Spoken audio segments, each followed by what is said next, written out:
Got a nice basic deck for you today. It's Murloc Paladin. The reason this deck is doing so well right now is because it's so easy to play. That's actually the reason. The Madman! I got my turn 1, turn 2. Of course, this is one of the grossest turn 1s you can have, so it's a little bit of a high roll deck too. Oh, wow. That's actually an excellent opening. Now, face my Murloc power. The fires of vengeance burn bright. Unfortunately, that card contests my card. I guess I'll have to push the button. Reporting for duty.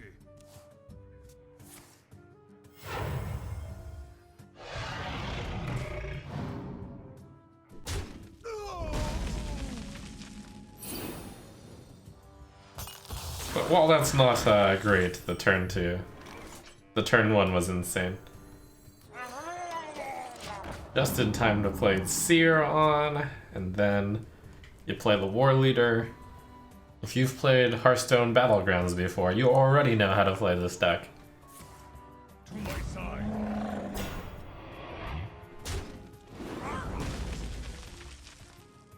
And then you play the, you know, the dragon that gives all your guys Divine Shield. That's how it works in Battlegrounds from what I know. Protect the War Leader. The one thing about this deck versus Battlegrounds is that your minions don't auto-attack, so you can do slightly better attacks.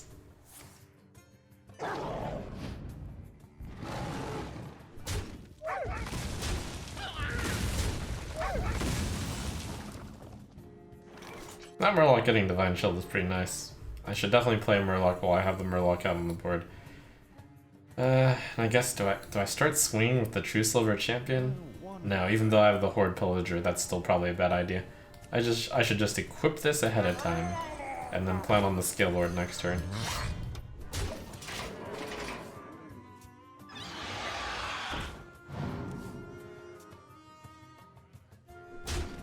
Oh, poor War Leader. Could have Scale Lorded you, but I was so greedy. Your wish is my suggestion. It's probably gonna get Harrison.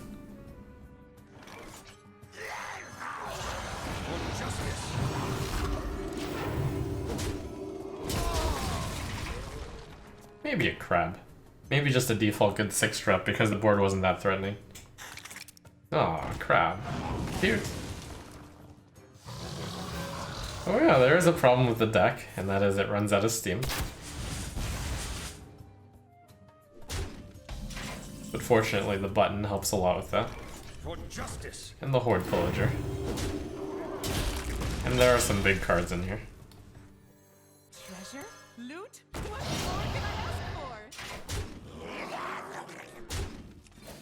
for? Reporting for duty. And of course, I have failed to draw the reason why this deck is even any good. The Hand of a Doll and Underlight Angling Rod are just insane cards in the deck. And the iron hand of the wastes.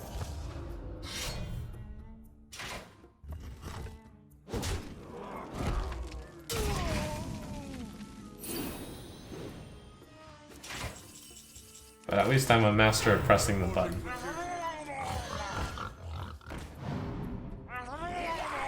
justice.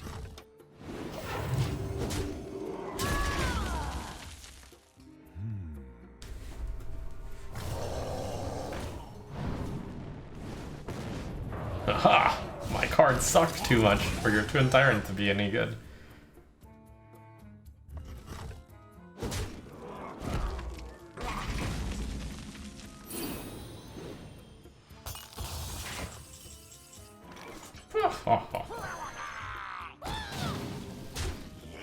The battle.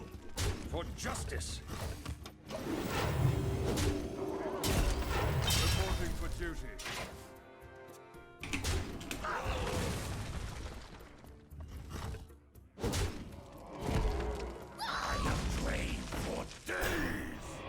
Nobody move, and no one gets hurt.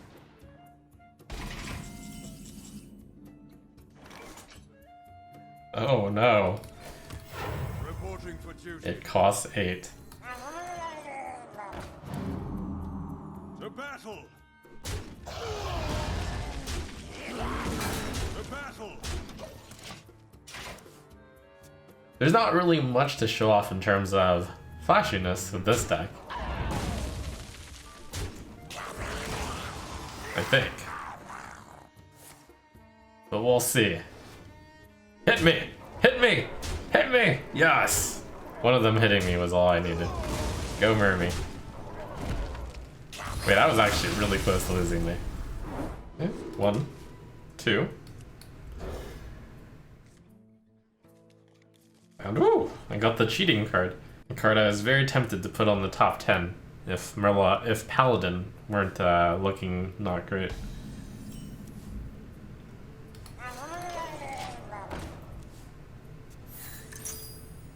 Wow, playing Quest Druid in this aggressive meta. Bold choice. Bold decision.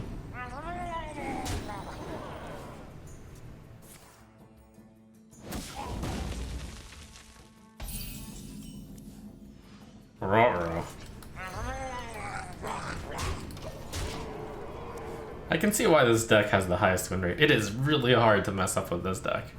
I think generally the way to mess up with this deck is by overthinking it and by under-tempoing. Oh, well, he had to mess up his curve for that. Choice number 1, reinforce hand. Choice number 2, play that on an empty board. Fine. That was a really big hit to the Druid, given that he burned an Innervate and stopped the quest progress by 1. Progress.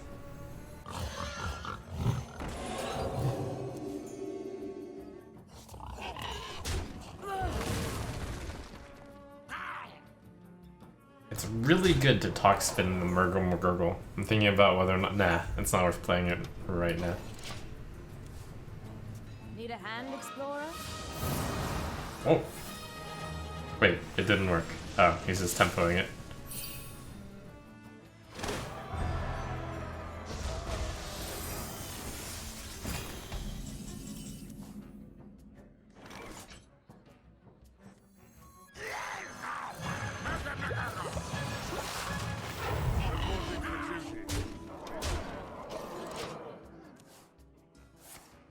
Alright, time for your comeback, Druid.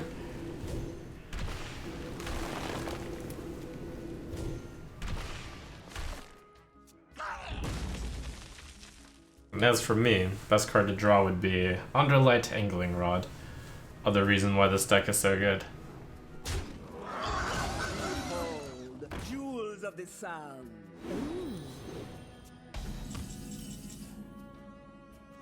But when you don't get the rod, this works too. Justice.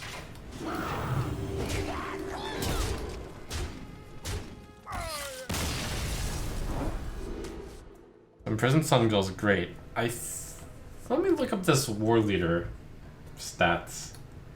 Looks like not that good a keep. Even with that Sungill.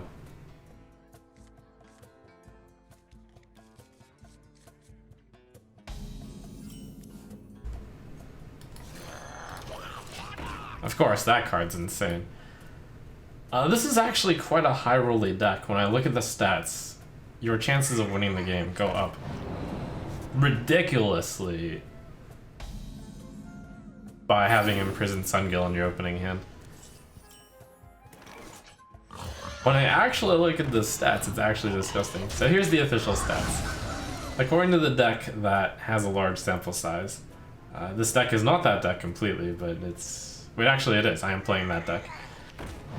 The average player across all the win rates has a 67.6% chance of winning the game if they play Imprisoned Sungill on turn 1. That is a lot of win rate. And this is a deck that does a lot better at lower ranks than higher ranks. Got a really simple game plan. Can high roll like this. into that or this. This is actually gross right here. Oh my god, this is disgusting. There's not very many decks that can deal with this, but you have to get really lucky. I just spent all my luck.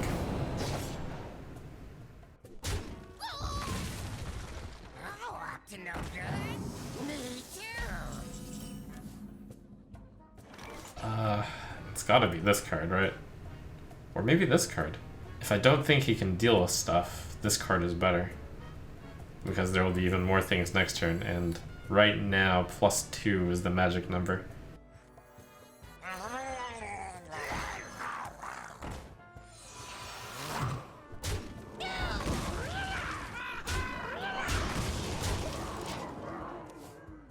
If you play the Felfin Navigator there, then you have a harder time clearing off the 1/4, and I think it's worth clearing that off because of the Evolve Lackey, and maybe Bamboozle. And Rogue has a really hard time dealing with stuff like this wide of board. So there was a decent chance that I was going to get the same number or even more Murlocs by playing the Felfin Navigator next turn. Oh, but disgusting, I got Cold Light Seer instead. That's even better.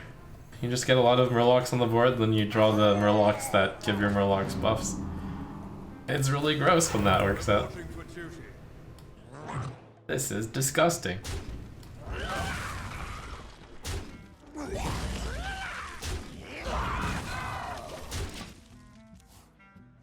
I will act as your What a Battlegrounds hand.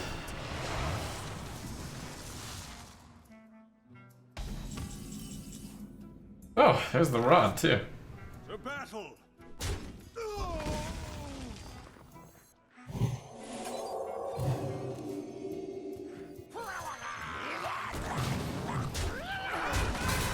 Well, if you ever want to see the most ridiculous Murloc Paladin opening, that was top tier.